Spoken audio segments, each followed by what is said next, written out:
وقال الذين أوتوا العلم ويلكم ثواب الله خير لمن آمن وعمل صالحا ولا يلقاها إلا الصابرون فخسفنا به وبداره الأرض فما كان له من فئة ينصرونه من دون الله وما كان من المنتصرين وأصبح الذين تمنوا مكانه بالأمس يقولون ويكأن الله يبسط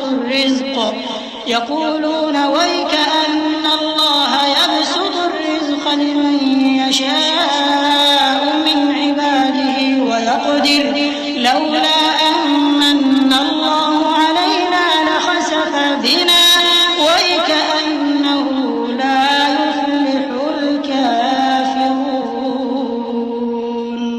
اور جن لوگوں کو علم دیا گیا تھا وہ کہنے لگے کہ تم پر افسوس، مومنوں اور نیکوکاروں کے لیے جو ثواب اللہ کے ہاں تیار ہے وہ کہیں بہتر ہے، اور وہ صرف صبر کرنے والوں ہی کو ملے گا.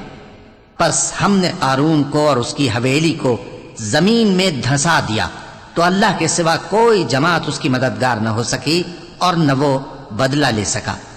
اور وہ لوگ جو کل اس کے رتبے کی تمنا کرتے تھے صبح کو کہنے لگے ہائے شامت، اللہ ہی تو اپنے بندوں میں سے جس کے لیے چاہتا ہے رزق فراخ کر دیتا ہے اور جس کے لیے چاہتا ہے تنگ کر دیتا ہے.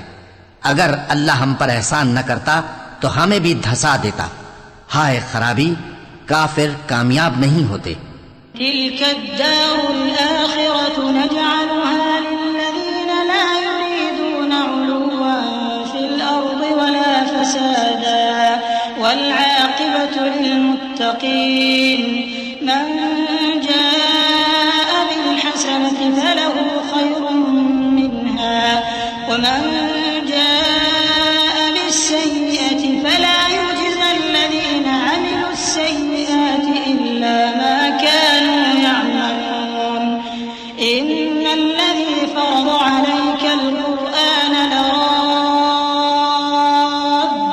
إلى معاد قل ربي أعلم من جاء بالهدى ومن هو في ضلال مبين. وہ جو آخرت کا گھر ہے ہم نے اسے ان لوگوں کے لیے تیار کر رکھا ہے جو ملک میں ظلم اور فساد کا ارادہ نہیں رکھتے، اور انجام نیک تو پرہیزگاروں ہی کا ہے. جو شخص نیکی لے کر آئے گا اس کے لیے اس سے بہتر صلہ ہوگا، اور جو برائی لائے گا تو جن لوگوں نے برے کام کیے ان کو بدلہ بھی اسی طرح کا ملے گا جس طرح کے وہ کام کرتے تھے. اے پیغمبر، جس اللہ نے تم پر قرآن کے احکام کو فرض کیا ہے وہ تمہیں پہلی جگہ لوٹا دے گا. کہہ دو کہ میرا پروردگار اس شخص کو بھی خوب جانتا ہے جو ہدایت لے کر آیا اور اس کو بھی جو کھلی گمراہی میں ہے.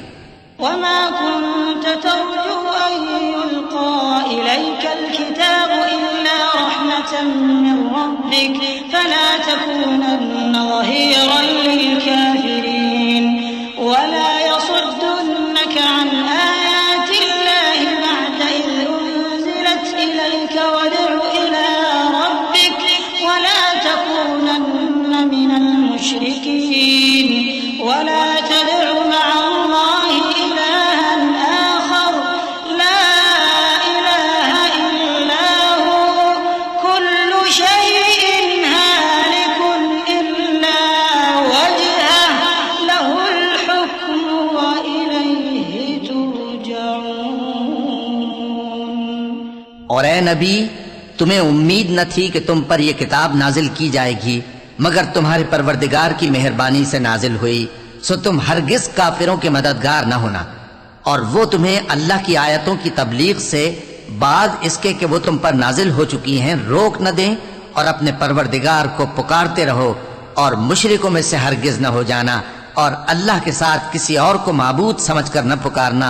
اس کے سوا کوئی معبود نہیں، اس کی ذات پاک کے سوا ہر چیز فنا ہونے والی ہے، اسی کا حکم چلتا ہے اور اسی کی طرف تم لوٹ کر جاؤ گے.